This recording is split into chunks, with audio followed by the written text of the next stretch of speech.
It's important when you're looking for an apartment to begin the process of preparation for making an offer.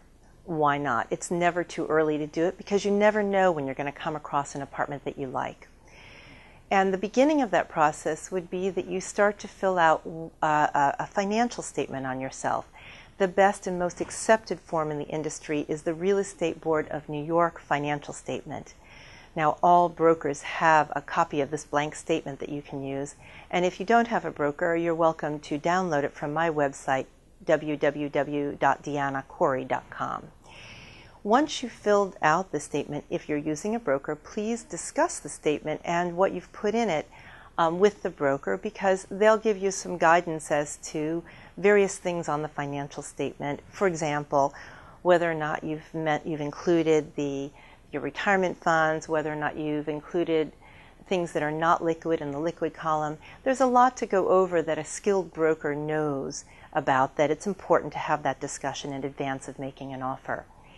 The other thing that's quite important is to go to a bank or a mortgage broker and become pre-qualified. Get a pre-approval letter from them. That process is actually quite simple, and almost every banking institution does offer it. Having that in hand will help you when you go to make an offer.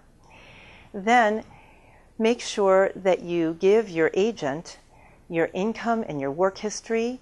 Let them know the titles and of your particular position and what your history has been and what you do, because that will be an important element of an offer.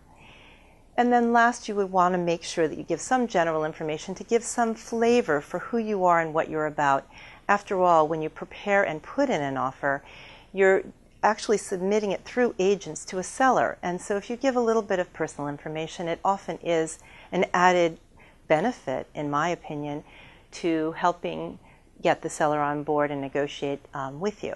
And then prior to putting in the offer, please discuss it with your agent, because the agent will have an idea of what you should expect on the other side of the transaction. A good agent should have an opinion on what you should do and help guide you. If you don't have an agent, it's always good to come up with a strategy prior to submitting an offer. And then it's time to put the offer in writing. And the offer in writing should include all the financial information, the work history, and income history, and a little bit of information about yourself on a personal basis. And it should include the terms of how much you plan to finance, whether or not the offer is contingent upon financing, and also when you plan to close. All those things should be in a written offer that usually is submitted, if there are two brokers, through the broker to another broker. But it can also be written up by a buyer and submitted directly to a seller's broker, or submitted directly to the seller.